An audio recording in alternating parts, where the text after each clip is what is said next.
बिस्मिल्लाहिर्रहमानिर्रहीम अल्हम्दुलिल्लाह वस्सलातु वस्सलामु अला रसूलिल्लाह व अला आलिहि व सहबिहि व मन वाला। इन्ना नहनु नज़्ज़लना ज़िक्रा व इन्ना लहू लहाफ़िज़ून।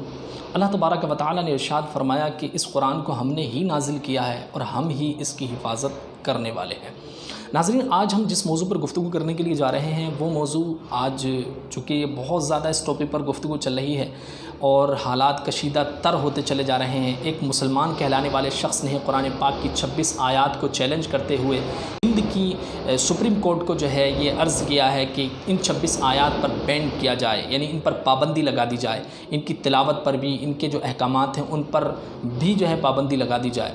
तो उसका ये कहाँ तक इसका ये कहना दुरुस्त है, इस पर हम आज गुफ्तगू करेंगे। नाज़रीन, मैं आपको बताता हूँ कि उसने ये बात कही है कि कुरान पाक के अंदर अबू बकर, उस्मान और उमर ने जो है वो कुछ रद्दो बदल किया और इन 26 आयात को किसी तरीके से ऐड कर दिया है। ये 26 आयात कुरान पाक का हिस्सा नहीं है। तो उसका ये चैलेंज करना, उसका ये कहना कहाँ तक दुरुस्त है, तो आइए हम कुरान पाक से ही समझते हैं। कुरान कहता है इन्ना अलैना जमअहु व कुरआना। अल्लाह तबारक व तआला ने फरमाया कि इस कुरान को जमा करना और इसको पढ़ना ये रब्ब ज़ुल जलाल ने अपने ज़िम्मे करम पर लिया है, ये हमारी ज़िम्मेदारी है। अल्लाह ने फरमाया कि हमारी ज़िम्मेदारी है कि हम ही इसको जमा करें और हम ही इसको सही पढ़ें, यानी पढ़वाएं लोगों से। और एक जगह पर जिसको मैंने शुरू में ही पेश किया है कि हम ही इसकी हिफाजत करने वाले हैं और हमने ही इसको नाजिल किया है। लिहाजा कुरान पाक के एक एक हर्फ, एक एक कलमे, एक एक जुज़, एक एक वर्ड और एक एक लेटर को रब तबारक व तआला ने ही नाजिल फरमाया है, वो उसका कलाम है। तो अब उसका ये चैलेंज करना कि इसमें जो है हज़रत अबू बकर सिद्दीक़, उमर, हज़रत उस्मान गनी ने कुछ ऐड किया है, ये बिल्कुल गलत और गलत है। और कहना कि हज़रत इन तीनों हज़रात ने जो है वो इसमें कुछ ऐड किया है, तो ये अगर हम तारीख़ के एतबार से देखें तो बिल्कुल फिर भी गलत ही आता है। वो किस तरह कि हज़रत मौलाए कायनात रज़ियल्लाहु ताला अन्हु इन तीनों सहाबा किराम के बाद में खलीफा बने हैं।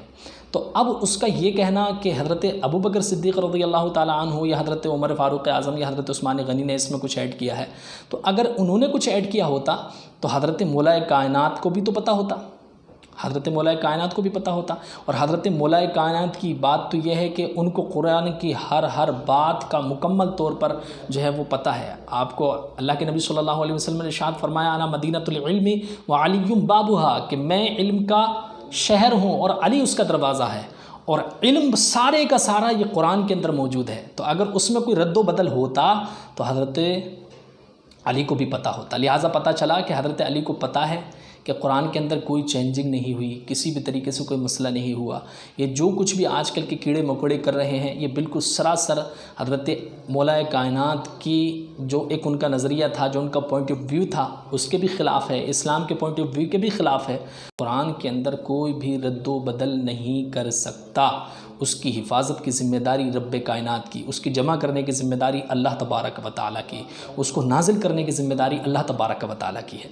लिहाजा उसके अंदर कोई भी चीज़ ऐसी नहीं है जो अल्लाह का कलाम ना हो या उसमें किसी ने कोई ऐड की हो, कोई भी ऐसी चीज़ नहीं है। तो नाज़रीन, उसकी बात पर बिल्कुल तवज्जो ना दें।